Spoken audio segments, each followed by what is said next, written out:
What's going on, YouTube? Ardab Dan here, Federal Prison Time Consulting. I hope you all are having a fantastic Wednesday. Today, we're going to talk about the effects of being a control freak and how this can have a negative effect on your preparation as you get ready for the federal prison system. If you haven't done so, take a minute and make sure you subscribe to our channel. Definitely hit the thumbs up, share this video. Also, don't forget to text the word YouTube to 76626. That will put you on our text message notification system. If you find value in this content, please leave a message in the description below. Let us know what type of videos you would like to see next, and appreciate you all for watching. All right, so let's jump into today's video. 7 signs that you might be a control freak. I decided today to do this video because we've had a few clients in the last several months who are really struggling with letting go of control, who are trying to micromanage their situation, who hire us as professionals and constantly trying to offer what they think should be done. And I get it. Those of you that are going through this right now, you're deep into this. You want to make sure no stone is unturned. Maybe you've dealt with somebody else and they kind of dropped the ball. So you're thinking that you have to stay in control the entire time, micromanaging every step of the way and constantly adding in your 2 cents to what you think should be done.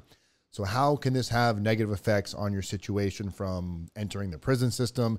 How can this have negative effects on dealing with your family? So we're going to talk about that today. And what I did was I was able to find a nice little article over on Forbes, which we'll jump over to. So Forbes has an article, 7 signs you're a control freak and what you can do about it. I thought this really does become relevant for what many of you are going through. Control freaks don't only struggle when they're getting ready to go to prison. Control freaks struggle in all aspects of the life, from business to relationships. And specifically, if you're getting ready to go through such a traumatic time as prison, the control issue can really kind of take control and bump into the driver's seat, which kind of shuts everything else down. So let's go through a little bit of this together and we'll see if any of this applies to you.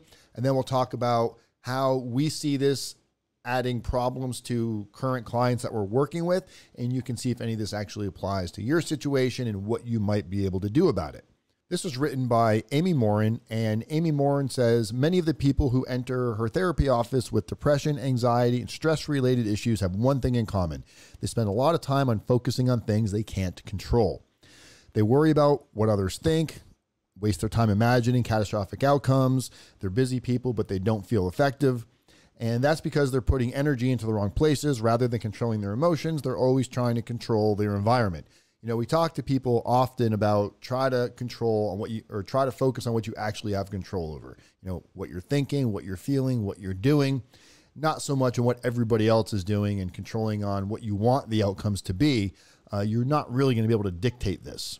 So here are 7 telltale signs you invest too much time, mental energy, and physical effort into things that you have no control over. You aren't a team player. Joining a team means you have to give up some control. After all, you can't orchestrate everything that happens when you're responsible for 10% of the outcome. So many control freaks prefer to be a lone wolf over a team player. And when they must be a part of a team, they quickly try to dictate everyone's behavior.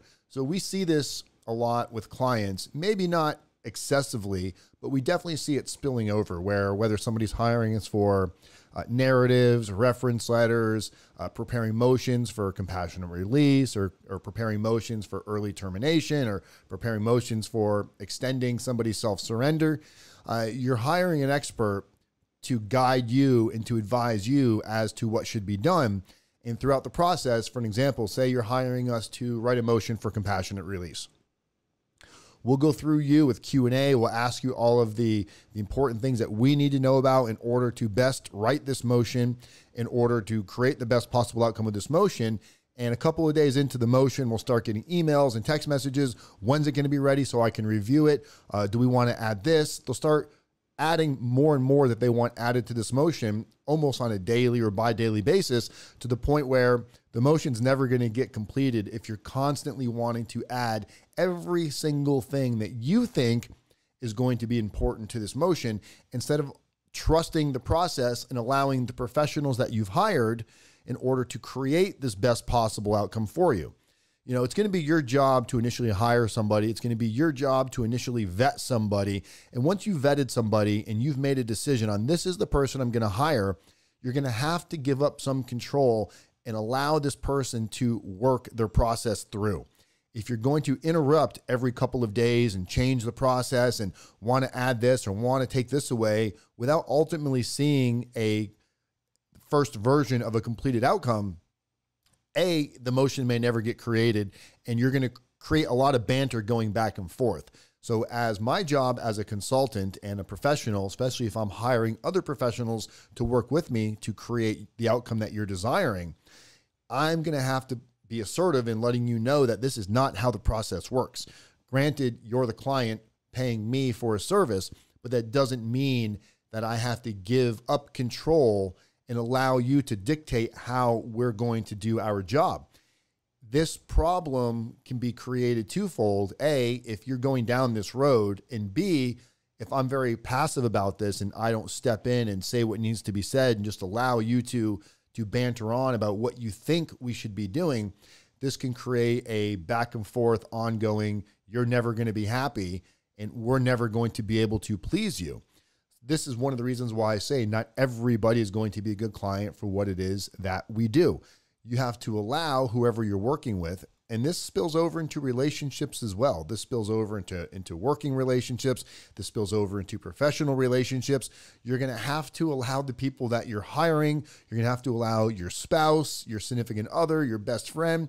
If you're trusting them to do something, you're going to have to sit back and allow this process to take place. Once you enter into a potential prison system, you're going to learn real quick that you have zero control over what happens in that prison. Nothing happens fast. You're not going to be able to dictate. You're not going to be able to press your power button where maybe in your real world you had this ability to get people to do whatever you wanted them to do at the drop of a dime. This is where you're going to have to start learning some patience and to take a breath from time to time, because if you don't, you have a long road ahead of you, my friend. Number 2, you believe you're 100% responsible for your success. Control freaks believe with enough effort and skill, they can accomplish anything. They don't believe in timing or luck. They often say things like failure isn't an option, and they're overly critical of themselves when things don't go as planned. So nobody wants to fail. And if you plan properly, one of the big things that you should be planning for is things change. Most plans don't go according to exactly the way that you planned it out. We have to be willing to adapt and overcome to a situation without freaking out and without going back to the drawing board. If most plans are planned properly, there's going to be a buffer put in there for expecting something not to quite go as planned and to be able to pick up the ball and continue to run with it. Again, our job as professionals and what I do as a consultant is we've been down this road a million times. We know that plans don't always go as planned. We know just because you have a 24-month sentence, and we know that in order to take the residential drug addiction program, you have to get into the program with this amount of time. We also know there's going to be moving parts that nobody has control over. Right now, there's issues going on in the BOP where RDAP is taking longer than necessary to complete because of COVID. Classes are running longer. Classes are getting stopped midway through. And these are kinks and wrenches that get thrown into a plan that could potentially destroy the opportunity of you getting in and completing RDAP and getting the time off. So if that happens, what needs to happen next? Well, that's where we're already working. We're already planning ahead for these things. And if we've explained it to you properly, we've already told you what you can expect if things go wrong, what possibly can be done, and what likely will never happen. However, many of you will go through this process and you'll start going, well, can I change my prison? Even though we've already told you once you've been designated, it's really hard to get a designation change without even being in the prison system. Some of you have gone through the process of trying to hire rabbis out of New York. We just had a client that did that, spent the money, got designated to where he thought he was going to go, complete waste of money with the rabbi, not even sure if the rabbi ever responded to him at this point. And this is what happens when you try to control every outcome, you start thinking that you have this power and you will literally spend every dollar you have to get what it is that you want. In a lot of situations, this is probably what got us into the position that we were in, thinking that we have so much control that we create our own rules and justify the things that we do by overlooking the consequences of some of these actions or not giving the consequences enough merit to what they can cause, which in your case, if you're watching this, probably a prison sentence. Most of you that are watching this are probably not bad people. You're probably not somebody that needs to go to prison, but yet you found yourself in this frying pan. And if you really kind of look at the ingredients that you use to create this opportunity for yourself to go to prison, you're probably going to see that there's some choices, some decisions you could have done differently. And a lot of it may stem from your control issues and letting others to be validated in the position you put them in, whether it's a friend, a family member, a business partner, an employee, a lawyer, a prison consultant. You cannot control every aspect of this situation. And once you realize that, you're going to start having a lot more complacency in your life in a good way and trusting the process so you can spend your effort on where it needs to be spent. Number 3, you invest a lot of time trying to convince other people to change. Most control freaks believe they know what is best for everyone, and they try to convince other people to do things differently. Whether they lecture, become aggressive, manipulate things behind the scenes, they want to make other people act a certain way. We see this a lot of times with the personal narratives. Most people, when it's coming down to doing their personal narrative or their reference letter, these are the letters that are going to go to the judge to hopefully have some sort of a play and influence on the type of outcome you're going to get in the positive aspect. You'll ask us what should go into a personal narrative, and it's common to question, well, shouldn't this be in there? Or shouldn't I ask for probation? Or shouldn't I let the judge know that my best friend was a police officer who also knows the mayor? Isn't that something important to put into my narrative? And we will go through what's important, what's not important. You'll answer the survey questions. We will go ahead and draft your narrative, submit it to you. You'll tell us everything is great. Sentencing day comes, you get sentenced. Maybe it's the outcome you were looking for. Maybe it wasn't. However, we usually go back and review what's added into the sentencing narratives, and we'll look at, after sentencing, what was submitted to the courts, and we'll read the narratives. And many times, more than I would like to comment on, you guys change your narrative. You put things in there that you really wanted to say, which is fine, but you were not transparent with us. You told us, yes, this is I'm happy with this. This is what I'm going to submit. And that's your passive ability. You don't want to create conflict, or you don't want to start an argument with, RDAP Dan, your prison consultant. And the reality is, I'm not going to argue with you. I'm going to tell you, this is your narrative. You hired us to do a very specific job with a very certain set of skills. But what I do have are a very particular set of skills. Skills I've acquired over a very long career. And you're trusting us to do something because we've done this time and time again, yet you're in such a controlling manner that you think you know best, and you're going to do what you think is best, regardless of what has worked for numerous amounts of individuals before you. And this comes from you allowing yourself to go crazy and hyper-focusing on an aspect that has very little to do with the ultimate outcome, but you were so spent on this that you can't help yourself but to make these unnecessary changes. And in many cases, it's going to put you right back to where you were if you had not hired us. Your personal narrative is going to become a regular run-of-the-mill narrative that this judge is very likely seen 1,000,001 times. And we hear this every time from clients that are in the middle of hiring us, and they'll tell us, well, we already have our narratives and we already have our reference letters, and these things are perfect. They're really well written. And the only thing I'll ask on this is, well, what are you referencing this on? When you say it's a perfect narrative, referenced to what? When you say your reference letters are very well written, referenced to what? Grammar, punctuation, spelling? Or are we talking about what the judge has seen or hasn't seen 1,000,000 times over? 99% of the time, when you do submit to us the letters that you plan on using, or in some cases, letters that you've already used, we're able to right away spot the common issues that we see with your letter versus the mass of letters that we've seen others do before you. And this comes from, again, you struggling with you wanting to maintain 100% of control in an area that you've really never dealt with before.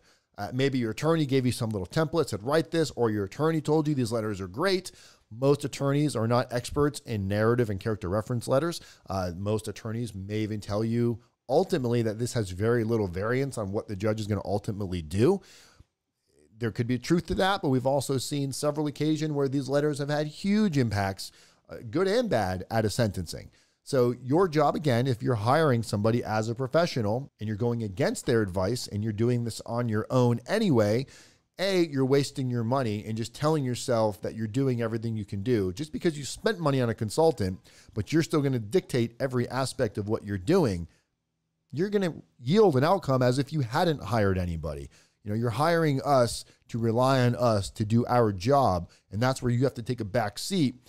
And it's okay to question, ask things, but if you're going to start making changes and not tell anybody, you're going to be walking a real narrow path that potentially could have an adverse outcome. Number 4, you have trouble maintaining meaningful relationships. No one ever says, you know what I like about her? She's a control freak. Control freaks repel people with their demands, unsolicited advice, consequently struggle to maintain healthy personal and professional relationships. This, again, can apply to everything that you're doing. Those of you right now that are going through this, you've got limited time left before you might potentially be going into a federal prison system, and you're spending every waking moment trying to control what the outcome is going to be. Now, of course, you need to put in the effort. You need to do your due diligence. You need to understand what it is you're facing. But at some point, if you're hiring the right people to work with you, you've got to be able to pay attention to your relationships. You got to be able to divide your time with spending time with your family, with your children, and not making it just about the fact that you're going to prison and what else can you be doing? What are you not doing right? What is Dan and his team doing? What is Tom doing? What is Jenny doing? What is Shelly doing right now? Are they working on my letter? How come I haven't seen a draft of it yet? I need to see this draft way in advance to make sure it's correct. You need to see a copy of it, yes. You're going to get it, but if you're going to hold yourself to this structured schedule and I want it in 2 days, if you're constantly going to put all this pressure on yourself and expect everybody else to follow your guidelines of pressure and stop and drop what they're doing and pick up your calls and respond to your text messages when it's not an emergency, when it's not a fire, when it's just you having a freak out moment because you are going through a control freak moment, you have to realize that this unhealthy behavior is probably stressing out your family. Your kids are probably feeling it. Your wife is probably feeling it. Your husband is probably feeling it. Your friends are probably feeling it because you're constantly seeking approval and advice. You're asking people, what if I did this? What if I do that? Don't we need to put this in the letter? Doesn't this medical need, what is the judge going to think when I submit this? You start running all of these hypothetical questions and variances through your mind to the point where you're all over the place. You're bouncing around like a damn Care Bear from land to land, and you start to lose touch of reality. And this creates such an emotion to where you think you're being productive because it gives you this high. You're releasing all these endorphins when you start taking control and you feel positive, you feel great. What happens though is you cause chaos everywhere else where these individuals starting to work for you, and now it puts delays on deadlines. You've added, for the 600th time, you've added a change before even seeing a final product or a first round draft of a final product. You've made so many changes, it's postponed when you're going to get it. And now you start to get a little bummed. You start to feel a little sad because you didn't meet your expectation. And you go from this super high to you start releasing all this cortisol where now you're feeling depleted. So this balance that you need to, yes, stay productive, but allowing others to work on what it is that you've hired them to do with maintaining a presence of reality of this isn't going to be the absolute best until you've given it time and allowed the process and have realistic expectations. Many of the times you'll fight this because you think if you stay in control that you can force the agenda that you want. And this allows you not to focus on the reality that you might be going to prison, that you might have to deal with some uncomfortable situations, that everything might not go your way. You might not get into RDAP. You might not get compassionate release, and you might not get extra halfway house time. You have to accept these things right now and stop thinking about every little thing that you can do to make that happen, because that's our job. And if you're not trusting that we're doing our job right, either you didn't do your homework on us enough, or you're just that type of person that if you're not the one making the decision, it's the wrong answer. So you have to pick, are you going to be that person, or are you going to be the person that can allow this process to take place? Or again, maybe you're not the right type of a client and maybe you should just do this all by yourself. Number 5, you spend a lot of energy trying to prevent bad things from happening. And we just kind of spoke about this. Rather than prepare themselves for the storm, control freaks try to prevent the storm from coming. Even when they can't, they often waste much time and energy hoping bad things won't happen because they doubt their ability to deal with the hardship. None of us want to deal with the fact that we're going to prison. None of us want to accept that. None of us want to think about that. But at some point, it is part of a very possible reality. And what if that happens? How prepared are you? We just had a client that went in, a young lady who went in, and she broke down the last few months of working with us to the point where she could not do her personal narrative. She couldn't even answer the questions in her personal narrative because asking her some of these questions of what she's doing to prepare for prison, she won't accept the reality that she might go to prison, even though she's in prison right now. She got sentenced. But the point is she couldn't accept it. She could not accept the fact that she was going to go to prison. She kept jumping to these awful thought processes of I'd rather be dead. I'd rather go on the run. Just everything was awful, negative. There was no seeing the upside. There was no convincing her of otherwise. And this creates a problem for you because when that day does come and you receive news that you are going to prison, even if it's less time than what you thought, this creates this unfathomable idea of I could never deal with this. What am I going to do now?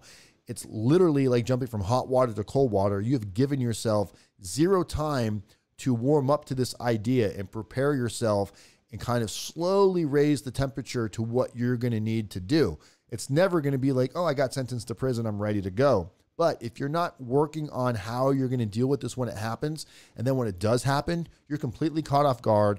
You've done nothing to really prepare. Your family doesn't really know what to do. And you just play this, oh, woe is me, I'm such a victim card the entire time that you're going to go into prison and hate life because you've done nothing to better your situation. We try to help our clients understand that the inevitable opportunity of going to prison is probably going to be most of your guys' outcome. Most of you probably will go to prison. Even though we do have a lot of clients that end up receiving a probated sentence or a highly reduced sentence, the majority of you end up getting a prison sentence, even if it's reduced. So preparing for that, understanding that's what's coming, that is a huge, huge ability in your favor if you can accept that reality. That way you're expecting the worst, but you're still doing everything to potentially create the best possible outcome for you. And sometimes that's allowing others to properly do their job. Number 6, you don't delegate tasks. A control freak firmly believes if you want something done, you better do it yourself. They refuse to delegate tasks because they're convinced doing so will ultimately require more of their time because they'll have to fix whatever mistakes someone else made.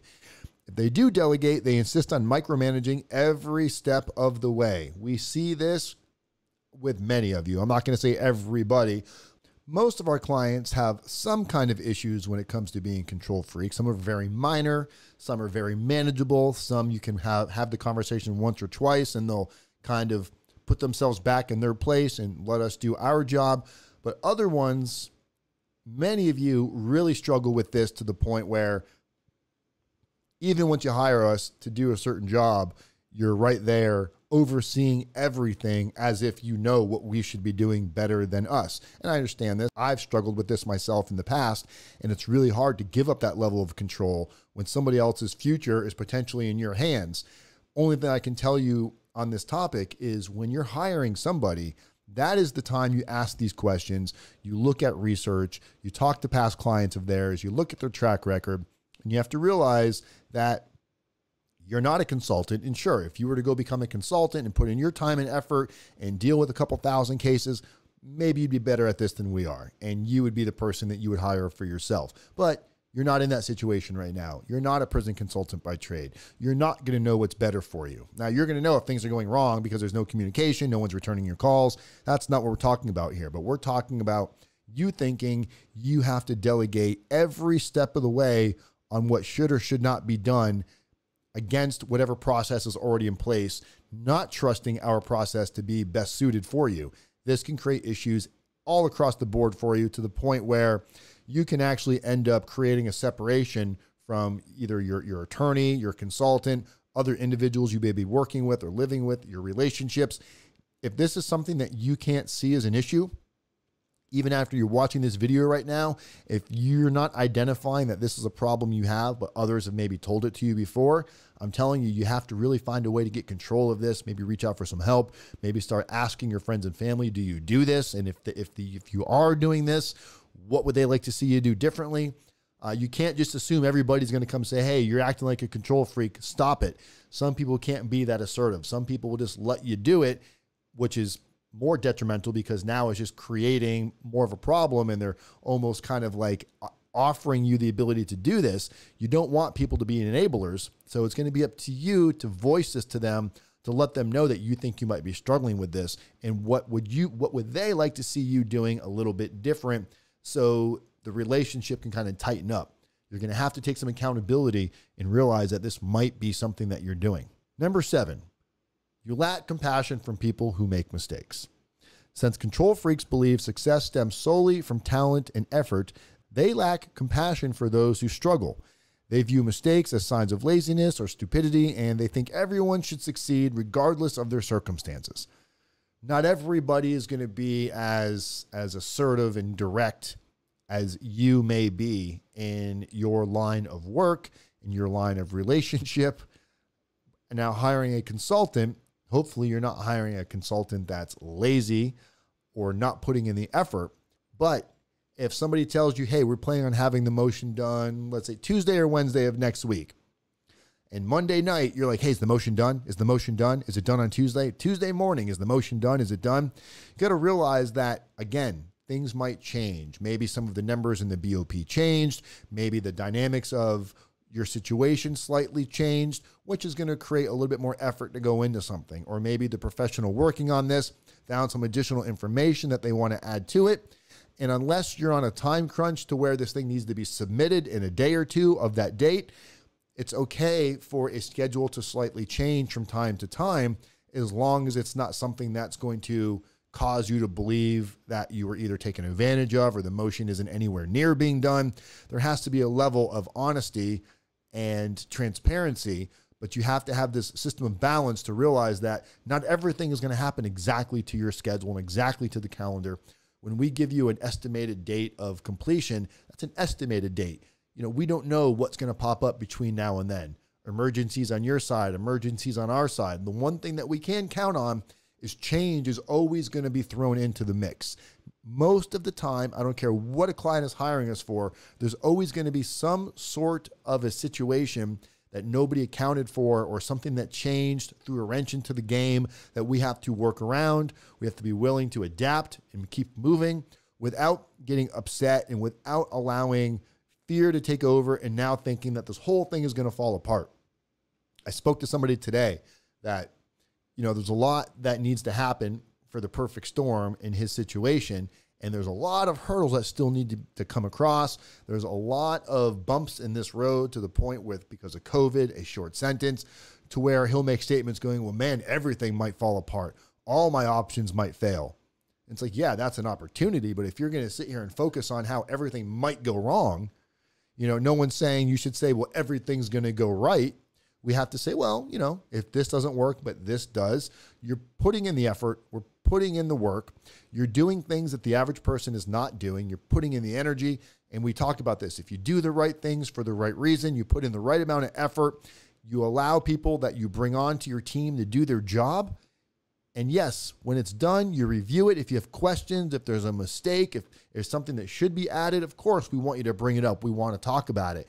But if you're going to read through this thing and think that you're going to know best what needs to go in here and start rewording it and wanting to redraft it, you're going to start crossing the line of, why did you hire this person? You have to realize that not everybody is going to be great at everything. Not everybody's going to work to your schedule. Not everybody is going to jump when you say jump. You're not in control of the situation. Many of you have lived lives of superior control. You're either the boss, you're the moneymaker in the household. What you say goes, and you're just used to that. That's okay. But it's also okay for myself and other professionals that you work with to say, you're being a little much. This isn't what you hired me for. You didn't hire me as your employee to tell me how to do my job. You know, you're not the creator of this industry. You brought us in because this is an area you do not understand, and your attorney is not versed in this area. So you're going to sit back, let us do our job. We're going to communicate the entire way. If you have questions, ask your questions.